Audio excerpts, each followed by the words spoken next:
Hey guys, it's C.A.N.C.E.R Interviews. We are here with Architects. I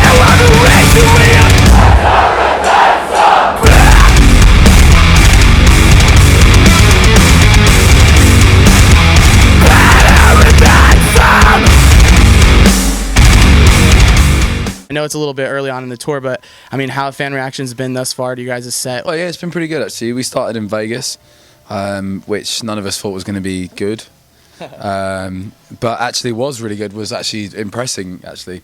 But yeah, the whole tour itself is so far has been really fun, and we're here with Let Live, and it's nice to kind of see things roll on from there. And we're playing on a great lineup. You know, we're so flattered to even be a part of it. So. Yeah, we're stoked to be here. When you guys were here with Let Live, you had a huge set list because it was a co-headliner. Yeah. And so what's it like to kind of combine so many albums and whatnot into, what is it, 7-song set? 7 songs, yeah. 7-song set, it's tiny. Yeah. But it's good really because you just play your new songs, and they're the ones you really want to play anyway, because it's kind of like, that's your best songs really, the ones that you're most stoked on. So we play mainly Lost Forever and then a bit of Daybreaker, but yeah, it's a fun set. It's very strange playing 7 songs, very strange, but it's it's fun. It's really fun. Do you think that like energy kind of goes up too, considering the fact that it's like a shorter set, so you can put out more, I guess, as a person? Yeah, you don't have an excuse. You don't have an excuse to sort of start relaxing. So no, yeah, you have to give it a little bit more effort. Yeah. Mm-hmm. And then I kind of want to talk about the new album in the sense that, it did like extremely well, and I think I can easily say that it's like your most successful album, as a band. Yeah. So I mean, do you think that it's kind of sparked this new beginning for the band, for fans, and then you guys as a whole? I think, especially in America, man. Like I always say to people, like, I wish people understood. Like, before this record, like nobody knew who we were in America, and we toured so hard out here. Like, we really did put in the groundwork. We've played LA like 20 odd times, like, and for like a British band, that's not an easy thing to do. We've done so many tours here where we've like no one cared about us, and we just stuck to it, and now it's sort of working, and it feels really good to have that pay off after this amount of time. But even in places like the UK where we thought we had already were doing pretty well, like it's gone even bigger. Like it's just really crazy actually. And the records helped us massively. Yeah. Mm-hmm. So like, what's changed for you guys as a band? Like, what's one big thing that you could point that like has really changed something for the band, either overseas or here? Well, I think the fact that we're on a bandwagon is pretty sick. Like, yeah, that's right. We like normally do. We're normally in vans and stuff until Let Live tour out here, so that's dope. It's definitely not something we take for granted again. Like, we know that you have to put in the time in a van before you get up to that, and I think a lot of people probably think, oh, here comes this British band going straight into a bandwagon, where it's like, well, no one really talks about the fact that we did like a 7-week tour with Atreyu where we slept in the van every night and probably showered about 4 times in 7 weeks, which is pretty gross. But like, we did so many tours like that where it sort of just goes by the by and no one really cared. But we're very fortunate now that we can tour like in essentially luxury, and but it's not something that we just take for granted. Like, every day I wake up in a bunk and I'm stoked. I'm used to being not on the back bench. I'm used to being on the floor of a van, so I'm stoked. That's awesome. So if you could like kind of come up with a theory as to why Lost Forever, Lost Together was so successful. What have you worked out in your head as to why it was so successful for fans, overall? I think it really is, like, it is the best record we've done, for sure. Like, and I think our attitudes really, like, without trying to sound like one of those bands, like, oh, we changed our attitudes and it fixed. Like, it did. Like, we appreciated what we had and how lucky we were to do things like this. And instead of moaning about spending 7 weeks in a van in America, it was like, I'm spending 7 weeks in a van in America. I'm on tour in America. Like, this is sick. But just generally, like, things like that, like, just our whole attitude changed, and it literally was like went hand in hand. Like, as soon as we realised how fortunate we were, it all sort of fell into place, which is quite romantic in a way.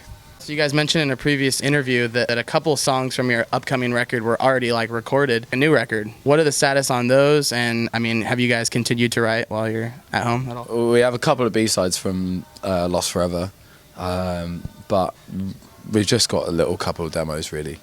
Just nothing really cement yet, but we're working on it. Like, we're gonna relax a little bit. Like, we're not gonna rush it out because we always rush records out, and I think it's, you know, this time it's important to kind of let the record breathe a little bit because it did well, and we don't want to rush into something we don't necessarily have to because we like touring this record, so there's no real rush.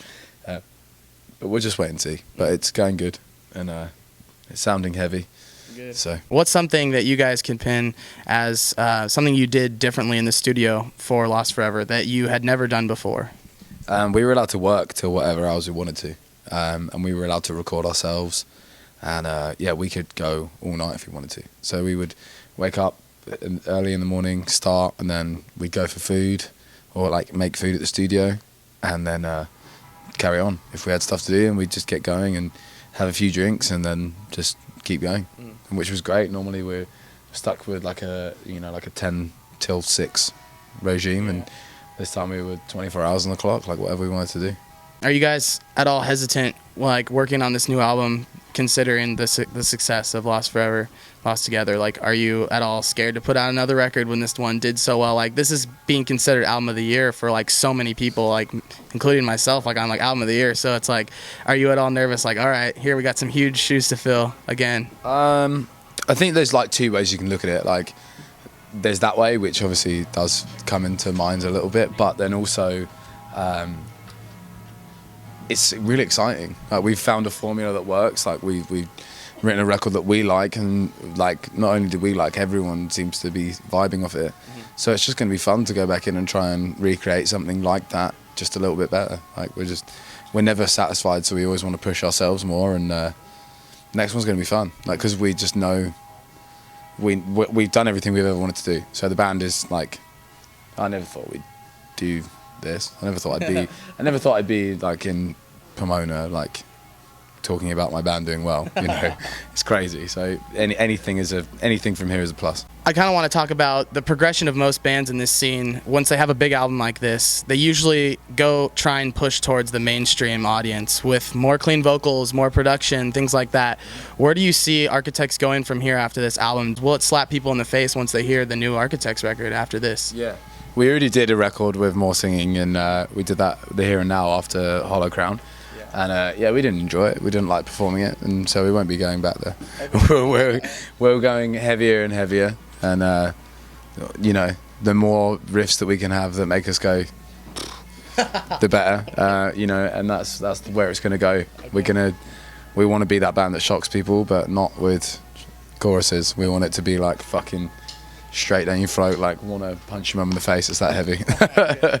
You guys are known for a really good live performance. What do you guys all do before you go on stage that separates you from everyone else? Because I mean, when I watch you guys live, I'm just like, how is that coming out of those monitors? Like, how, you know? So it's like, what do you guys do to prepare? What, like, before you go on stage? We all do warm-ups. Like, everyone takes their stuff pretty seriously, and I think really it's just like we spent so long like homing our crafts at what we do, playing in front of no one. And if not no one, people that didn't care. So we put in like 10 years worth of work to get here. So I think we don't have band practices at home because we're just taught so much that we don't need to. It's just kind of, I don't really know. We just enjoy playing music, and I think we're not up there to make money. We're not up there to like impress anyone or make anyone think we look pretty or anything. We just want to play music and play our instruments, and maybe some bands don't like doing that. But we're on tour with these bands that we're on tour with, fucking making us step up our game as well. So I mean, everyone on tour is sick. Yeah, this entire lineup, I was telling my friends when this came out, I was just like, so did they just take every good live band and put them on a bill? Like, I don't. And the cool thing about the bill is, like, I feel like if you liked any of the bands on the bill, even if you didn't love the other bands, you'd have respect for them and want to watch them anyway. True. Awesome. All right, so lastly, where can fans find Architects after this specific tour? Where are you guys heading? Just let fans know where you guys are going. We're going back to the UK and we are taking Every Time I Die with us. Actually, we're taking it's us, Every Time I Die, Bless the Fool, and Counterparts in the UK, and that's going to be fucking sick. Yeah. Awesome. All right. Well, that concludes the interview. Thank you so much for having us. No worries. And this is C.A.N.C.E.R Interviews. Take it easy. Peace out.